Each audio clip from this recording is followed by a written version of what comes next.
Welcome, everyone, to another episode of Hawaii's #1 podcast, the Mekel Kasanova podcast. I'm your host, Mekel Kasanova, and I have with me the one, the only, and he is known as him, a.k.a. Jabril Power. Yo. Man, tell him, talk to him. Yo, it's just an honor to be here, man. Glad to do an interview. It's been a crazy past few months, but we've been having a lot of fun and just happy to be on Hawaii's #1 podcast. Let's get it. Yeah, that's what's up, man. That's what's up. Go ahead and give us an introduction, and plug yourself, man, where people can find you, your website, your book, everything you're working on, and your social media. Yeah, man. JabrilPower.com. My handles on everything is Jabril Power. That's JABRILPOWER. Informally, I go by him. And yeah, just Jabril Power and everything. I'm really heavy on Twitter. I love Twitter's public conversation format. I do post pictures sometimes on Instagram. But yeah, JabrilPower.com is where you can kind of get everything. But just hit me up. Oh, YouTube, of course. YouTube, I'm popping off on YouTube and doing some really cool videos and going to do more really cool videos in the future. So thank you. That's what's up. And I got links to everything. All your outlets is down in the description below this video and this podcast. So make sure you go and hit them up. Tell them I sent you. Hell yeah. Oh, man, let's go ahead and get a brief background on yourself, man. Like, why do they call you him, the tastemaker, and Jabril Power? Yo, so him is, my new name. It's my Korean name. And just to kind of decentralize, how people identify me. And it's a new chapter in my life. And it's kind of a way of, taking a name and not making it about the name. It's a little bit easier for people to say, hey, Jabril, come over here, and kind of use my name as more of a commodity piece. But the him kind of decentralizes that. It makes it to where it's not about the name. It's just about creating a relationship with that person, right? Beyond just the title, beyond the packaging in the name. And also because I realize a lot of online and stuff, it's all about branding. It's all about titles, it's all about names. So him is just a way to kind of throw a wrench in that whole system. But yeah, that's my name. I'm a tastemaker, which means I decide what's going to be hip in the future. I decide what's cool, what's quality now, and kind of a curator of taste. And I've always been into that. I've always been a leader. And I've always been somebody who wanted to have say on what was dope and what was not. And some of the coolest people ever have been tastemakers. So I identify myself as that as well. And then, Jabril Power is my name. That's my artist name. That's what I do all my music under. That's what I've written my books under. So Jabril Power is me, and it's just a big honor to be able to represent those three titles, and a great way to start off the podcast, for real. Man, I dig it, man. I can dig it. And you say you do music. Let's talk about it. Tell me about it, man. Yeah. So I've been really, really fortunate to work with some really talented artists and do some amazing music. Like I was telling you a little bit off the air, I started a group called Abandoned Mall Arcade. And you guys can look that up. It was created with a really dope artist out of Chicago, and really want to kind of bring some of that music in 2019 back with some new flavors. So just be on the lookout for that. But my big inspirations, of course, I grew up on hip hop. My pops was a hip hop artist, among many other things, and was really successful for a period of time. And I just wanted to follow suit and create more music and do hip hop and electronic. And I love vaporwave, and I love, really cool atmospheric ambient soundscapes. And so you could just check it out, JabrilPower.bandcamp.com, or just Google or Spotify. I'm on everything. I've been working with some really dope artists, so hell yeah. That's what's up, man. And what has been your experience like being a content creator, social media personality, scholar, and more? And like, what have been some of your ups and downs that you've experienced on your journey? In general, being a content creator is like the most liberating thing. Like, it's super fun. I enjoy it a lot. It's just, you are able to have a direct to consumer relationship with people, and you're able to share your opinions and your views and your art with people directly. So I'm just super grateful to live in this era where we can share directly with the people. And people have been so supportive of me, especially people in the FGC, just really awesome people. They put my documentaries up on Shoryuken.com, which is, a big fighting game website. So I'm really thankful for that. And just, I love I love being a content creator because I can help spread a message that hopefully it resonates with other people, and they can share that message with other people, and we can just all be a big happy community, which is what I think the internet is all about. I think there's so much value in building communities online and in person, and it's going to be more valuable in the 2019, 2020 era. So I'm just lucky to be here. Definitely, man. I vibe with you on all that. That's the truth, man. And thank you for sharing that too. You know, and it's awesome to know that you have lectured at not only Harvard but many other universities. Like, dude, how did you get to do that? Like, what inspired you to get into doing that? Yeah, man, it's a great question. So, like I said, I used to debate competitively in high school, and when I was in college, I ran different like debate programs and stuff like that because it's just my passion to like, you know, create arguments and study and read and stuff like that. So I've been fortunate since I've written a few books to be able to speak about those books and speak about the projects that I've been working on. And, you know, I make a big effort to try to bring the worlds together of art and academics. And now lately I've been bringing arcades into that world of art and academics because I think it's all important. And I think it you know, it's going to only help the community. Everyone likes art. Everyone wants to be informed, and you know, most people want to be informed. And then, you know, arcades are the place where we all come together. You know, so many people play video games nowadays, and if we can get more people to be interested in fighting games in particular, then I'd say that we're winning. I think fighting games are going to be one of the biggest components to diffusing some of the angst and stuff going on politically and around the world. I think fighting games are going to bring people together. It's going to let them release that tension. And also it's going to help them, you know, strategize and just come together over really cool characters. Like Street Fighter is so dope because it's the world of fighters. You know what I'm saying? Tekken is so dope because it's the world of fighters. It's not just white guys. It's not just black guys. It's not just Japanese or Korean characters. It's everyone's involved in this game, and I love the representation that's happening, and you're seeing more and more with every game. We're seeing different diverse of the fighting cast, and I just think that is going to bring everybody together. And I know people aren't seeing it now, but I know that 2020 and beyond, people are going to be like, you know, Jabril Power was right.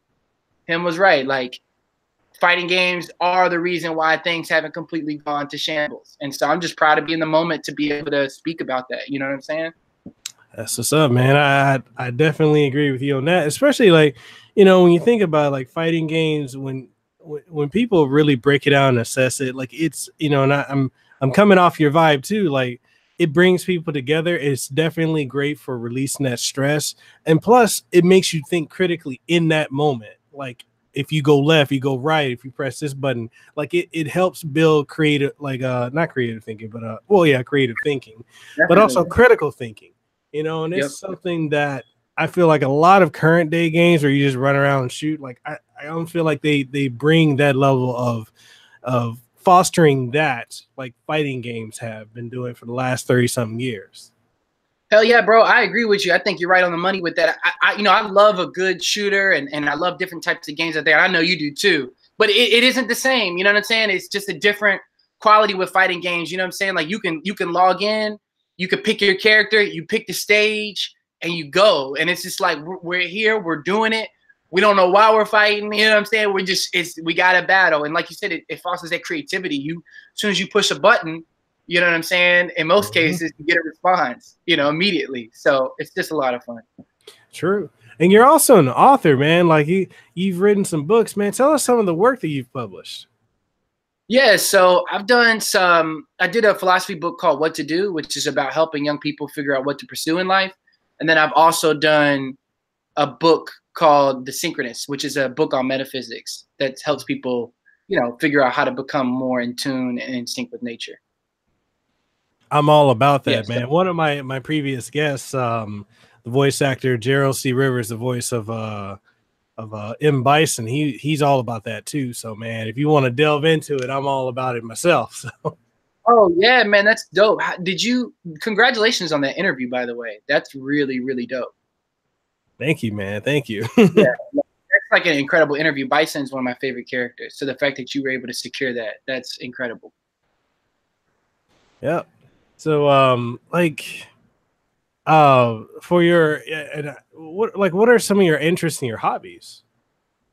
Playing video games, obviously creating content around that, writing, hanging out with the homies, you know, making music, really just doing anything creative, anything that involves creating new content or material is what I'm all about. And you're also a podcaster as well, correct? Like you've done some podcasts. Like, how did that get started? And tell us about your podcast. Go ahead and plug it. Yeah. My podcast is called Wave Runner, and you can catch it on SoundCloud at Jabril Power. And I got the name from Blade Runner, but since we're on the internet and it's all about waves, it's all about vibes, it's all about that futuristic, you know, kind of motif that I love, that you can find on my website. I was like, let's just call it Wave Runner. And I talk about a little bit of everything. It's really just kind of my stream of consciousness where I log on and I just talk about what I want to talk about. And want to, in the future, in 2019, definitely get some more guests and hopefully have you on the show. That'd be dope. Hey, man, I'm always down, man. Just let me know. Yeah, definitely.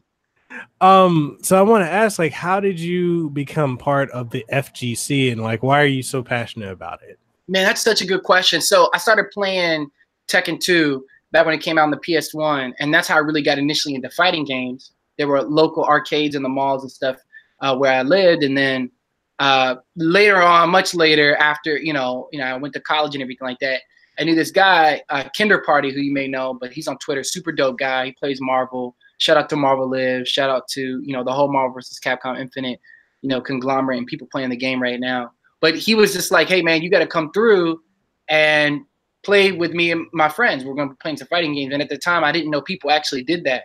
So he kind of invited me over to his place, and we played a bunch of, you know, different games. And he, you know, single-handedly, like, took me to different tournaments and just introduced me to this whole world that was out there. So Kinder Party is a really good friend of mine. And so that's how I got involved, really. You know, word of mouth. Somebody put me on games. So that's what's up, man. That's what's up. You know, and what is your current take on the state of fighting games as they are now, and gaming in general, like in comparison to like previous generations, like you say the mid 2010s, the early 2000s, even the 90s? Like what would you say like the current state is compared to those? Yeah, like I think the current state of gaming right now is really interesting. Obviously, there's a lot of emphasis on content creation. So there's a lot of people, you know, streaming and doing podcasts and doing videos and doing breakdowns and combo videos and all this stuff. So it's a really, really good time to be creative and express yourself through the games. And, you know, as far as the other eras, I think what I loved most about the 90s and 80s era was just, you know, when you got a game, you put the disc in or you put the cartridge in, you turned it on, and immediately you started playing. Yeah. I love that about the game, you know what I'm saying? And everything was built into the disc, you know what I'm saying? What was on the game was on it. And like, obviously there's a lot more emphasis in getting people to buy more content on the game or resell the game online, and, you know, DLC and all that stuff is really big. So it's a really different era. And I think, you know, a lot of people complain about the DLC thing, but, you know, the other side of that is that there's more creativity with what you can do now. You feel what I'm saying? So it's neither bad or good. I think there's some drawbacks to that whole DLC digital era stuff, but there's also a lot of awesome things. I think Tekken Bandai Namco does really well with DLC and how to release it and how to promote it and how to pace it out and keep excitement around Tekken 7, for example. The only thing is, I hope that we stick with games a little bit longer. I know you saw that they already announced Mortal Kombat 11. You know, they dropped NKX not too many years ago, and I think that we should spend more time with games. You know what I'm saying? Like, I don't really like that we move on too quickly from stuff. Like Ultimate Marvel vs. Capcom 3 is still a really dope game.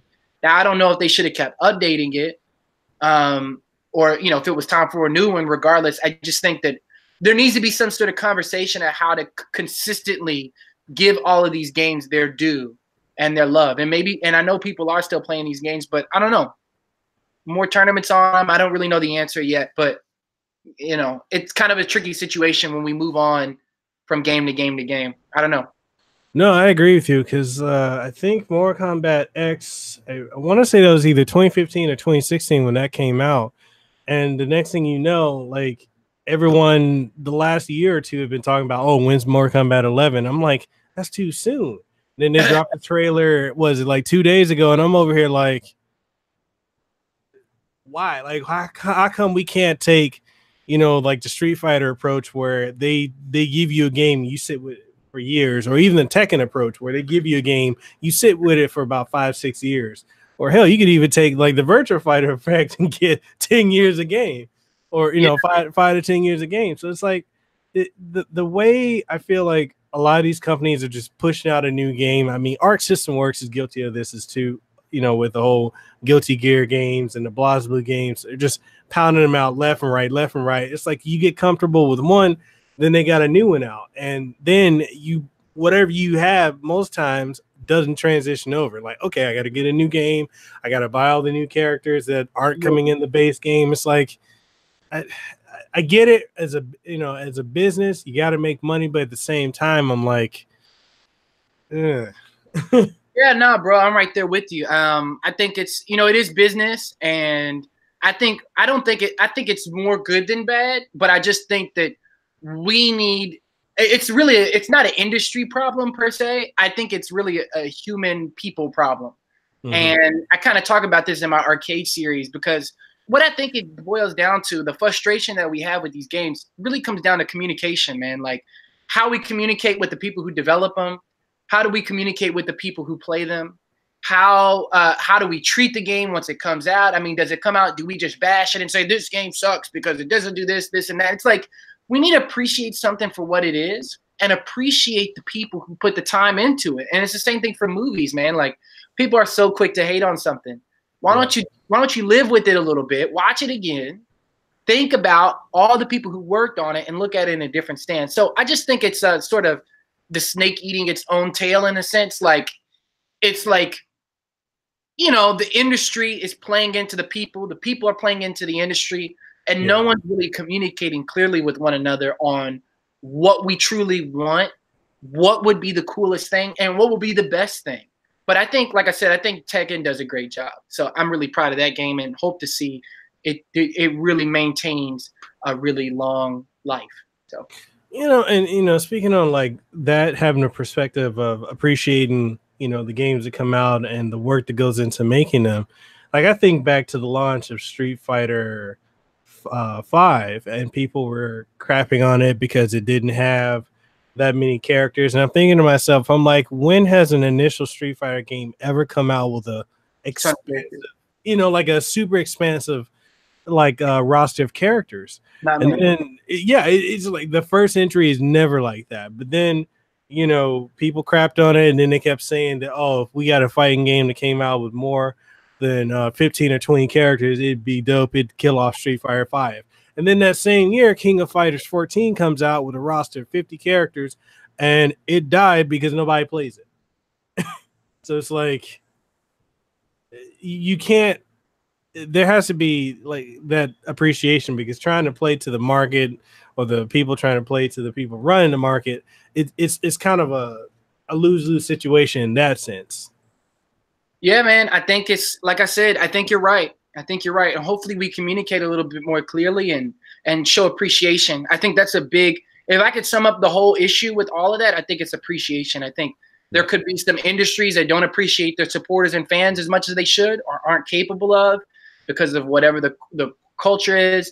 But then a big thing is the fans and the players and the competitors and the streamers and the content creators don't show that love and appreciation like they should. And I think it's changing. I do think it's changing, because I've been seeing, maybe it's just kind of the energy I put out there, but I've been seeing a lot of positive content come out online, and people are super positive on Twitter when it regards video games and fighting games.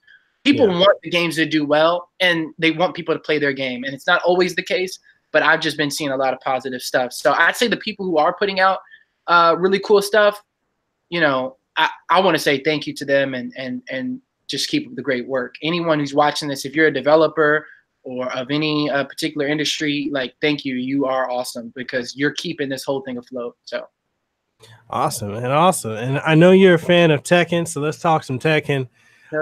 Your thoughts on Tekken 7 and its season 1 and season 2 characters? I love it. I think it's dope. I mean, I've been telling people, man, Tekken is like, I love Tekken, but it's like the world fighter, yo. Like, it's the real world fighter. Like, everybody's in this game, and you have and it's not like there's not like 100 characters in it, right? But there is a character for you. If there's not a character for you in Tekken, I would be concerned. I would be concerned about your development as a young child, because there is someone on this roster for you. And I love that about Tekken. And I just think the season 1 and season 2 drops are dope. I think, I mean, you can't really go wrong. I love that they're putting Negan in the game, because that's just going to crack the lid on everything. And I'd be willing to bet they're going to use the Tekken engine for other games non-Tekken in the future, because it's so incredible.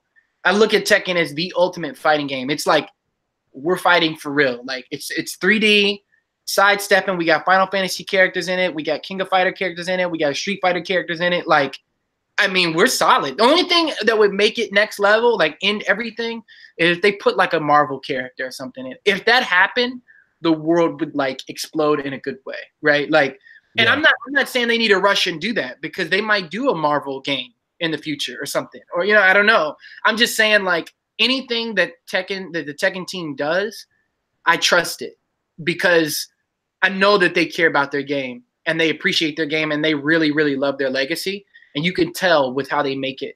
I mean, that theater mode and you being able to, remix all the soundtracks from all the older Tekken games, like that shows a level of appreciation and direction that it seems like Harada has got a tight lid on that. So I love season 1, season 2 patches, and the character is really good, really, really, really dope. Do you think we're like, in comparison, if you were to compare Tekken 7 to either Tag Tournament or 6, or even 5, like, would you say it made substantial steps forward or steps back? Good question. I think it moved forward. I really do. I think that 5 is just incredible. Like, people hate on 6. They hate on 6 a little bit. They hate on Tekken 4, I think. And then Tekken Tag 2 obviously gets a lot of flack. I love every Tekken game. I love them all for different reasons. I know that some are stronger competitively than others. I know that some, were different. They were different games. But I think the reason why I love the games for the experience, to me, it's like going to the movie theaters. You know what I'm saying? It's like, certain movie theaters are better than other movie theaters. Yeah, a certain movie I might have enjoyed more than the next, but every step in the Tekken series was to move us to that next phase. Yeah. It was always moving forward. I don't think they've ever moved backwards. You know what I'm saying? Like Tekken 4, for example, was like super mood. It was super theatrical. It was, it had some like floor imbalances and stuff like that, and like Jin was godlike and everything like that. But overall, it was a big vibe.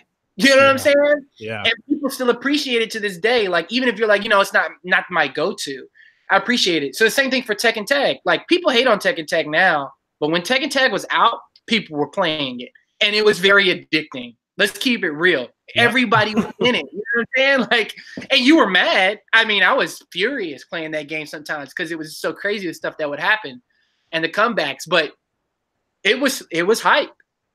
It was hype. Let's keep it real. And then once again, they had all the soundtracks, all that stuff. It was a lot of fun. So I do think Tekken 7, to answer your question, is a big step forward.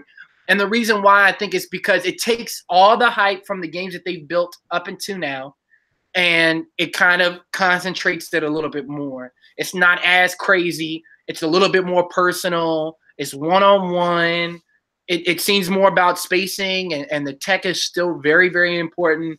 So I think it's a big step forward. And then it's got Akuma in it, and Noctis, and Geese, and it's going to have Negan in it. Armor King's in it. They switched his fit up. It's like, it's Tekken 2019. Like, it's Tekken now. You know what I'm saying? It's right now. It's real. It's right now. It catches the attention of the kids. And it's serious. A lot of it's, like their motto is the best fights are personal. It's very serious.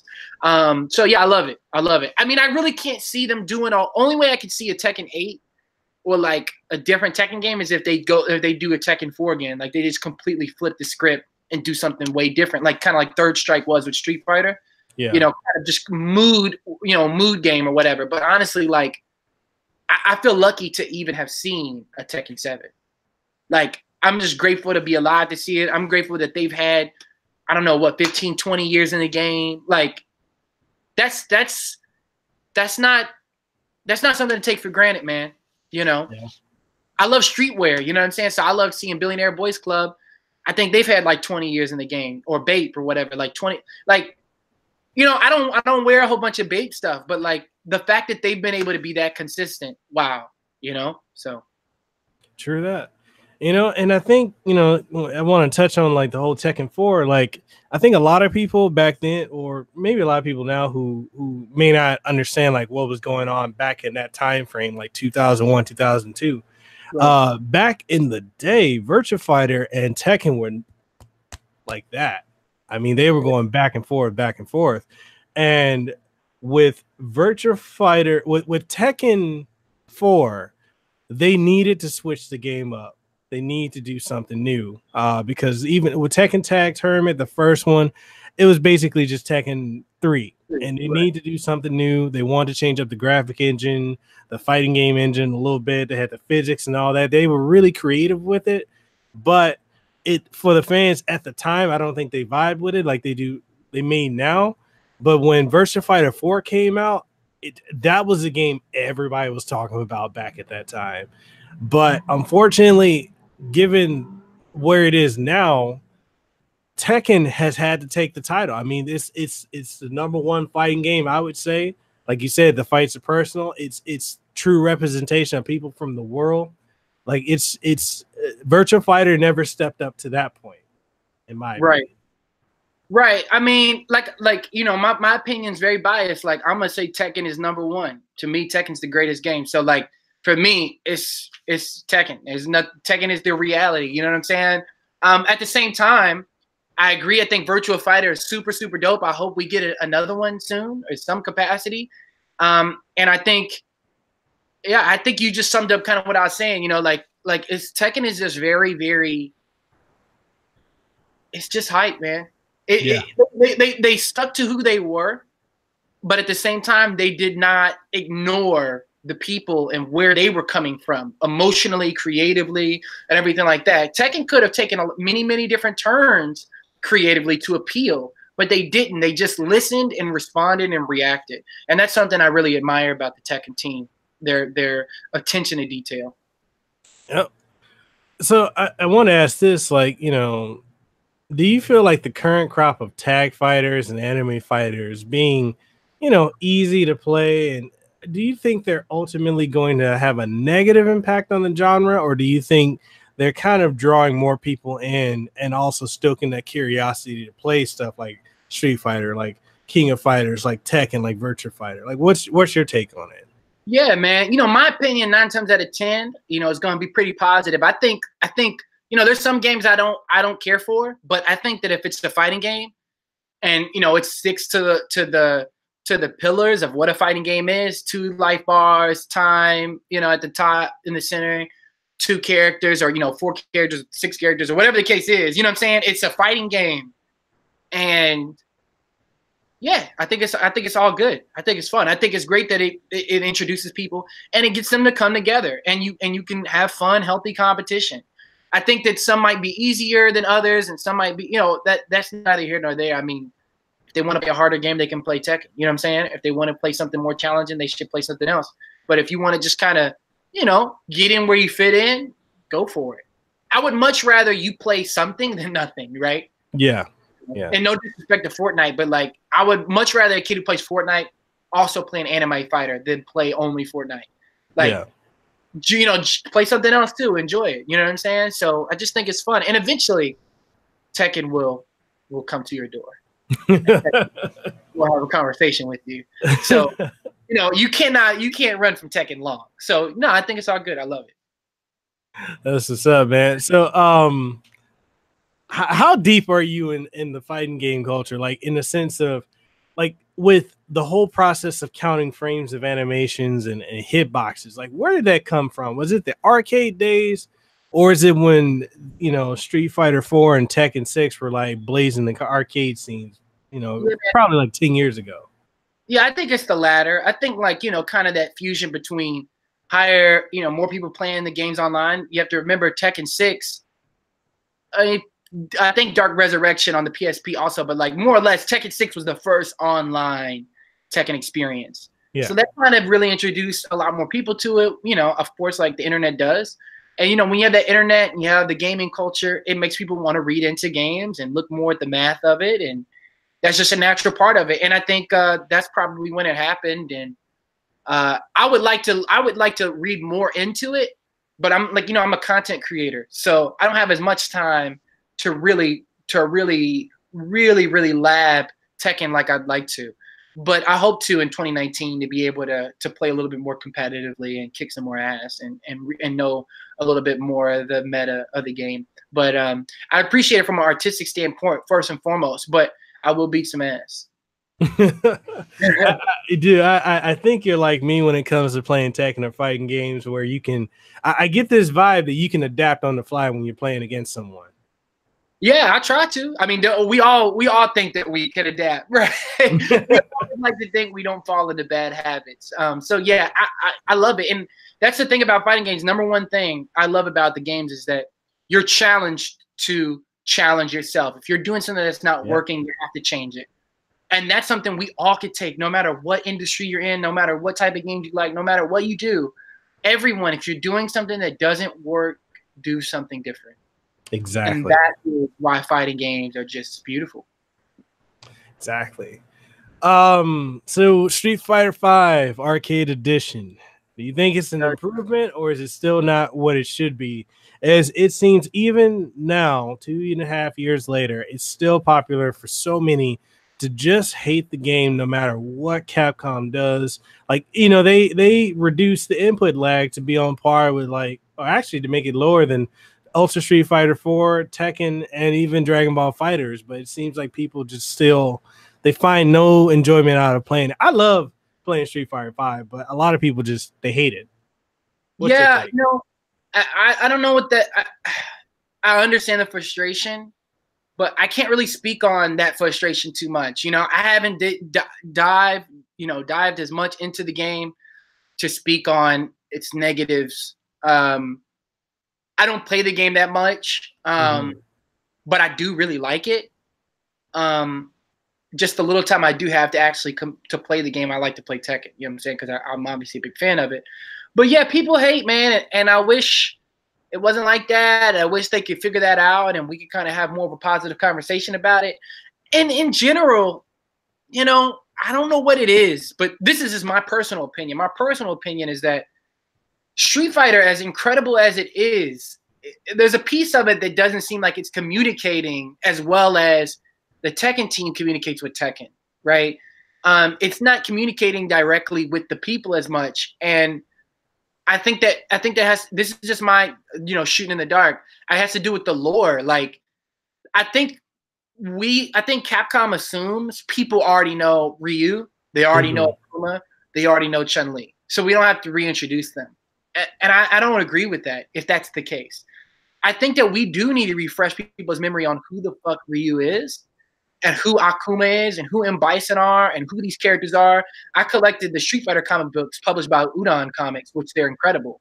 And they really help bring out the beauty in these characters. And I think Capcom does a great job with the characters, and they look great.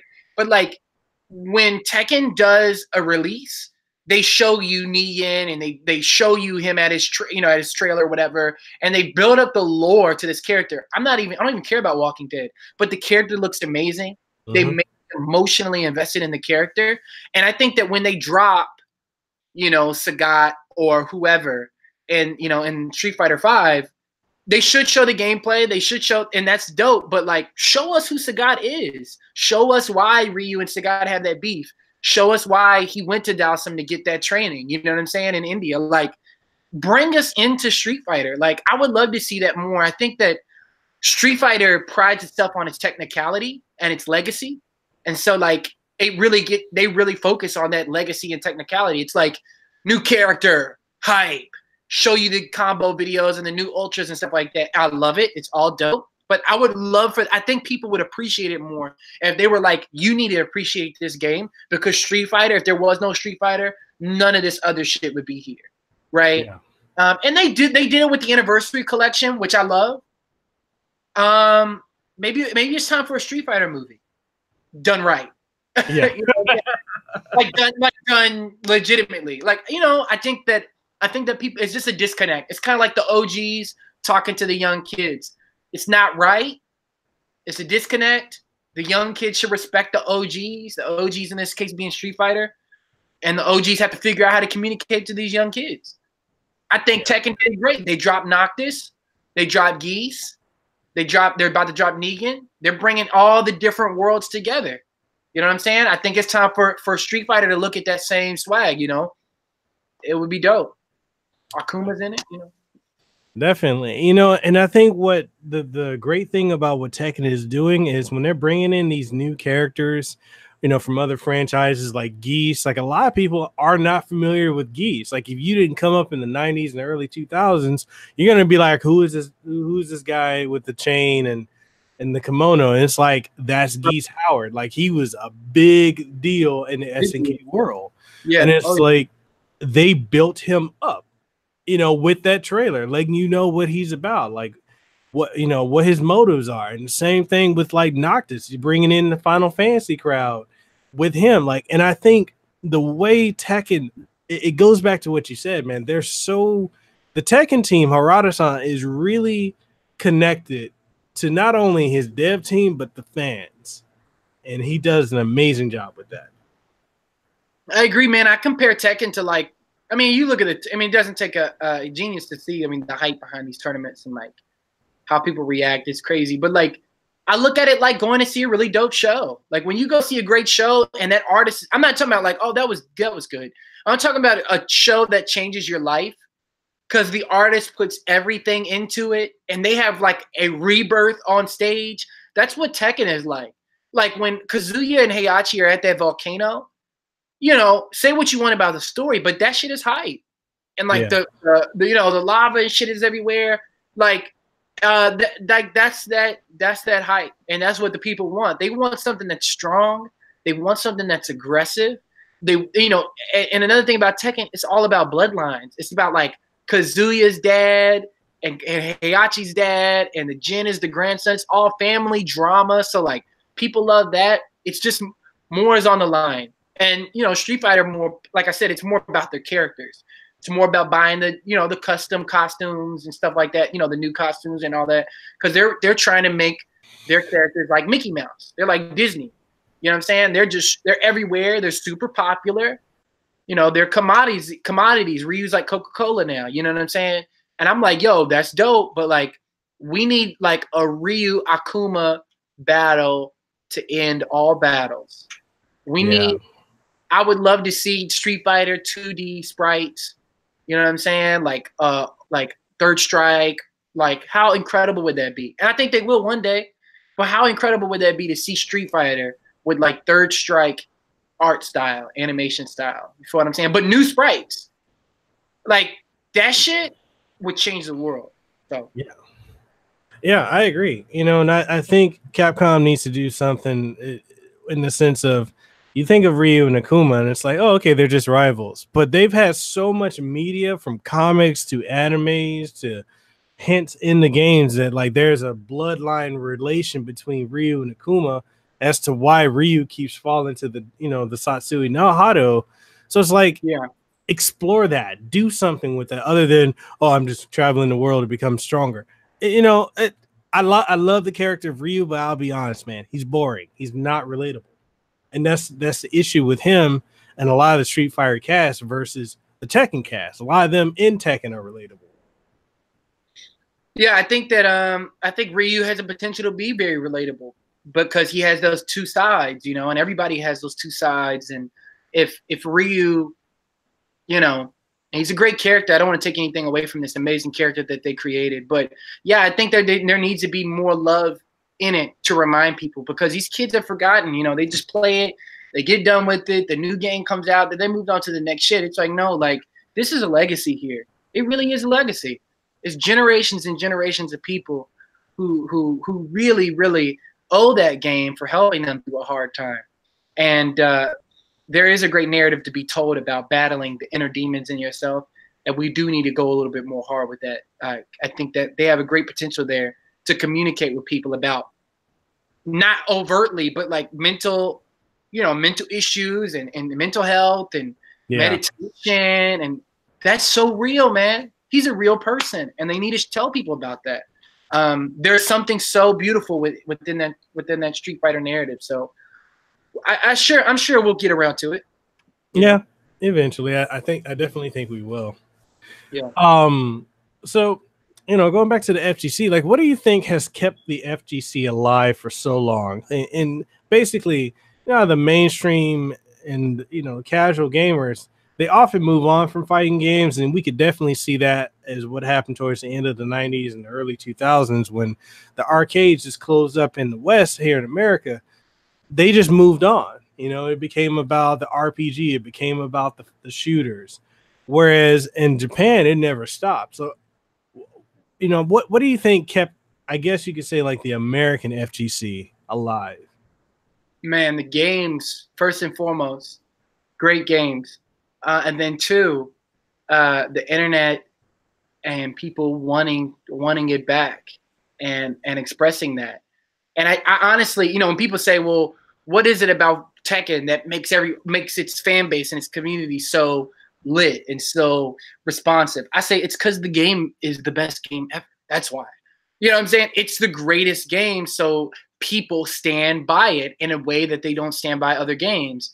And in the same way with fighting games, people have stood by it because, if we give up Street Fighter, if we give up that Hadouken input, if we give up that Shoryuken input, we give up a lot of history. We give up a lot of legacy. We give up that feeling of discovery. We give up our connection to martial arts and to the Eastern world. It's way bigger than just a game. It really is. And I'm going to talk about this hopefully in more videos on my channel. It is about connecting us to culture, to be honest. And the reason why America's held on to it is because America needs culture. But America needs to connect to something. It needs to hold on to something because, it's been so fragmented and different people's big melting pot. It doesn't have like the same way a China has their own culture. America is a little bit more corporate, if you will, a little bit more up for grabs. And it's not saying it's bad. I'm just saying that it's caused us to have a fascination and interest with people who do have a consistent culture. And so that's why it's stood together, because we needed it and they kept giving it to us. Thank God. Yep. I agree with you definitely with that.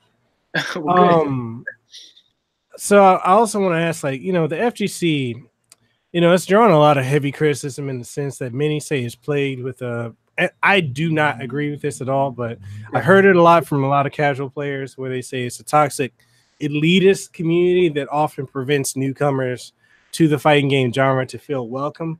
Do you find this to be a reality of the FGC? I personally don't. I haven't seen it, but what do you think? I wouldn't use the word elitist. I bet there are some pockets of it where people are jerks. I mean, that's just with everything. If you're in a certain city and those are the people in your community, you could find that it's elitist. And but I don't think it's the community is elitist. I think people are elitist. And it comes from, a whole bunch of other baggage that I won't go into right now that they have. But I will say that I think that it can be intimidating. I would use that word, because if you've never played Tekken or Street Fighter, you can be intimidated. First of all, I don't know how you've gone your whole life and never played Tekken or Street Fighter, but it happens, and it's really hard for those guys to get in Mortal Kombat. When you're playing Mortal Kombat with me and you've never played it before, and I hit you with a fatality and rip your head off, it's kind of like, I don't know how many times I want to take that ass whooping. You know what I'm saying? Like, you're completely shut out of the game in some ways. And so it's up for people to try to help people with that process. Try to help walk people through getting involved in the game and learning on it. And I think it has to, side note, do with communication. I think communication is key in this. I think being able to communicate the value of the games, the importance of the games, the culture of the game, the legacy of the game, the lore of the game, the fun of the game, and show people why it's worth getting beat 100 times to win one, why it's worth grinding in practice mode, why it's worth breaking bad habits. If we don't talk about that, then people don't see it. They just say it's just a game. Yeah. We have to show people it's not just a game. It's a way of life. It's a lifestyle. It's an opportunity to express yourself. And if we go that route, like Daigo says in his book, you know, it's not about winning. It's about improvement and getting better. We got to teach that message. You know, it's about improvement and getting better. I think it's the will to keep winning is his book. Definitely, definitely.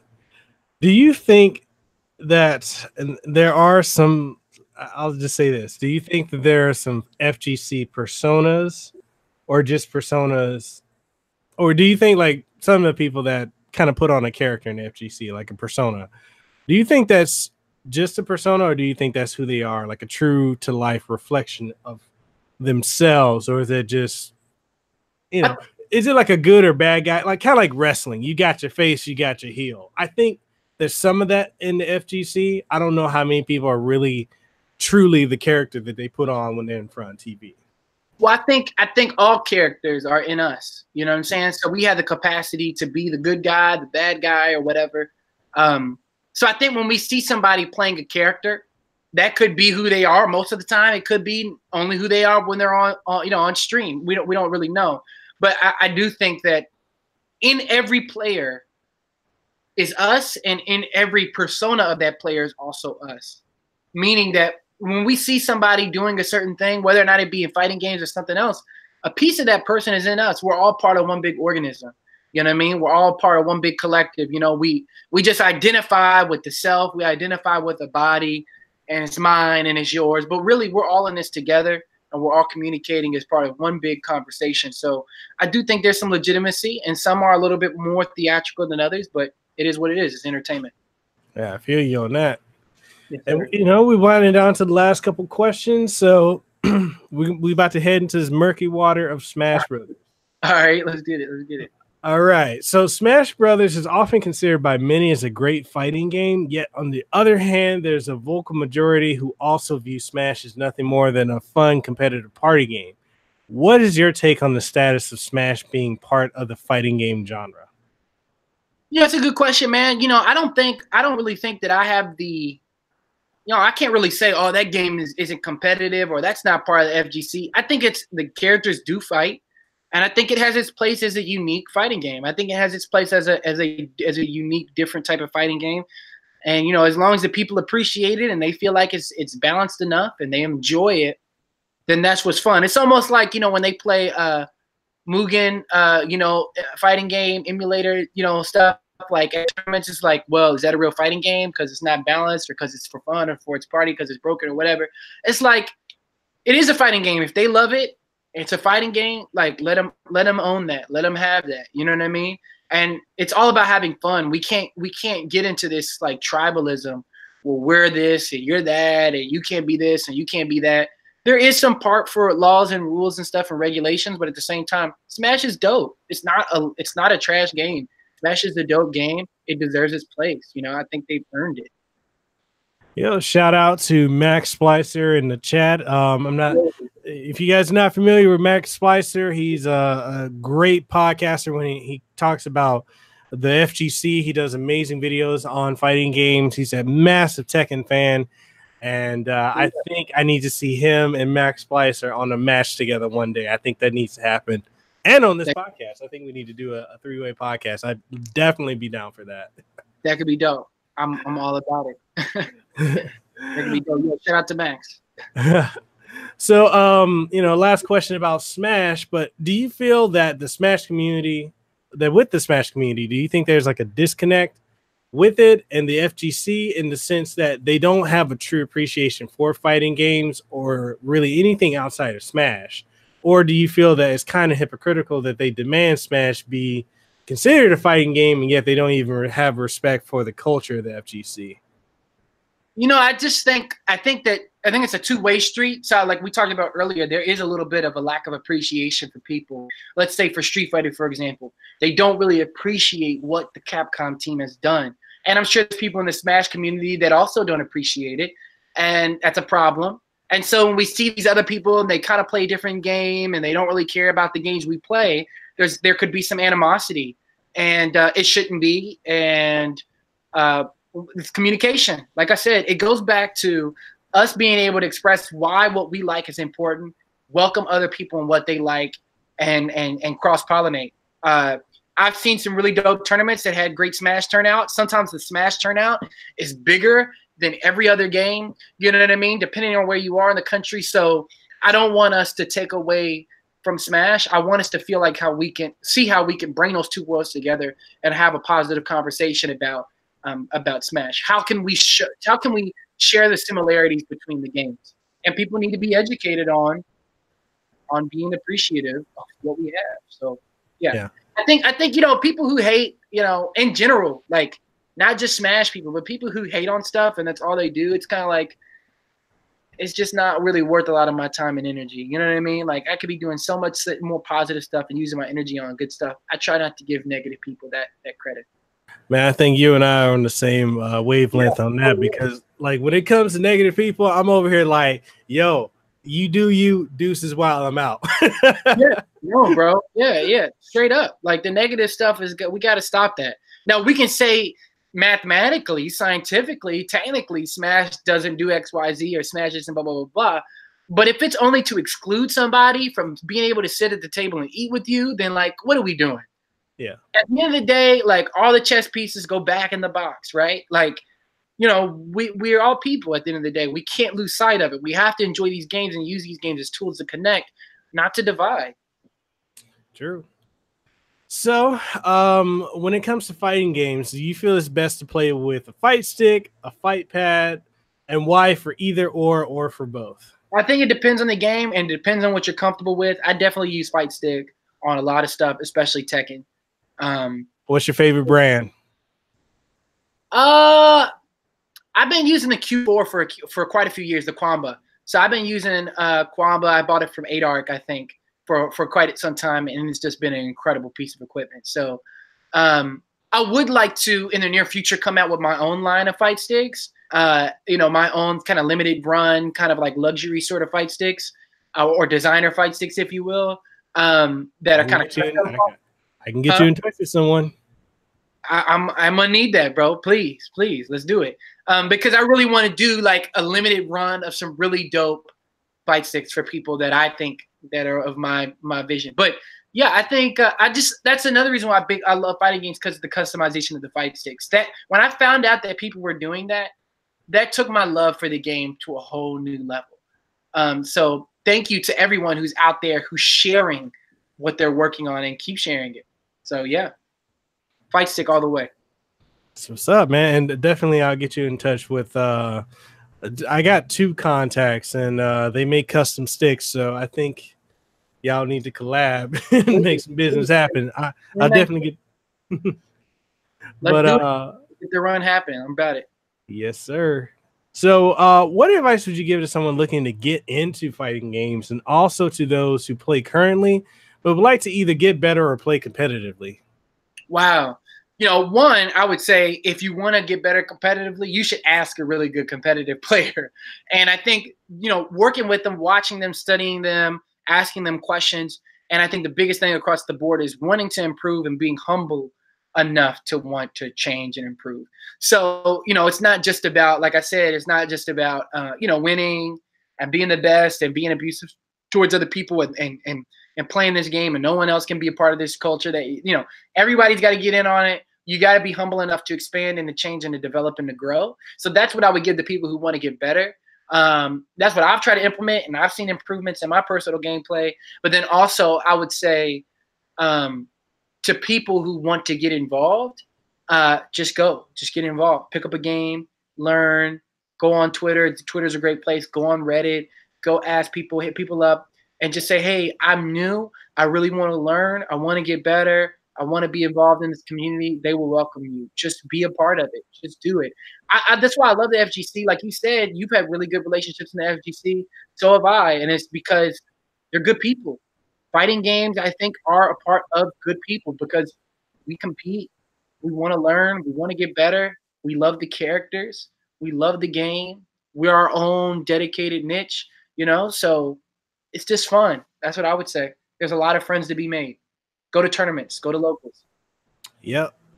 All right. And my last question to you is, what is your advice for those looking into not only being content creators, but if they want to be you know, a podcaster or musician, or if they want to be like an author, or, you know, be able to do lectures the way that you do, like what advice would you impart on them? I'd say don't care about what people think, right? Know what people think, so that way you could figure out what people are going to say, or to move in a productive way. But don't care about what people think. Be yourself. Like, don't try to be somebody else. Be who you want to be. Pursue what makes you happy. You get this life. You can either do something that you like to do, or you can do something that you don't like to do. It's very simple. But everybody at the end of the day is going to go into the ground, right? We're all going to die. And so, you know, not to be negative, I just think that's a really good opportunity for you to say, well, since I get this life, why don't I do something that I would actually like to do? And so that means creating content, or writing a book, or making music, or doing speeches, or doing podcasts, or whatever the case you want to do that thing, and do it, and bring people together, and enjoy your life while you're doing it. Like, don't compare yourself, because it's very easy, you know, with the internet, you can see somebody that looks really cool, that's doing really cool stuff, and you're like, I wish I had that situation, or I wish I was like that, or why does they get all the attention, or whatever the case may be. It's like, that's them. You can appreciate them, but do you. And you can only do you by telling your story. Your story is unique. Your story isn't the other guy's story. And if you try to live your life and not tell your story, you're missing out on a great opportunity. So tell your story. Somebody will connect to it. Somebody cares. And just keep being you. Every day is a new opportunity to be great and do great work. And network, people. Oh, yes, sir. Network is a big deal. And I appreciate you, man, for having me on the show. And we network just on Twitter. Like, so that's proof. Go on Twitter. Like, tweet people, encourage other people. And I got a podcast out of it, an interview. So I'm grateful. Thank you. And a shout out to Coach Butler, aka Mike the Bonus, for like telling me, man, you got to get this guy on your show. Shout out to Coach Butler for that. Oh, Coach Butler told you that? Yeah. Oh, wow. Yo, shout out to Coach. And also shout out to Aegis Neglector. Shout out to Kinder Party. Shout out to Justice Naeem. Shout out to St. Cola. Pretty Boy Jackal, Kinder Party, I think I already said him. And a big shout out to Marcos Blanco, who wrote about me on Sure UK. Those are just a few people that come to mind that I just want to say big shout out, thank you to. We got to keep the community going, so I just want to say, you know, I appreciate the people who've just been supporting me from day one and helping me get out to more people. Bless Rock too, you know, thank you a bunch. And anything you want to leave the audience with, and again, like tell them where they can find you. Yeah, I'd say anything you're working on too.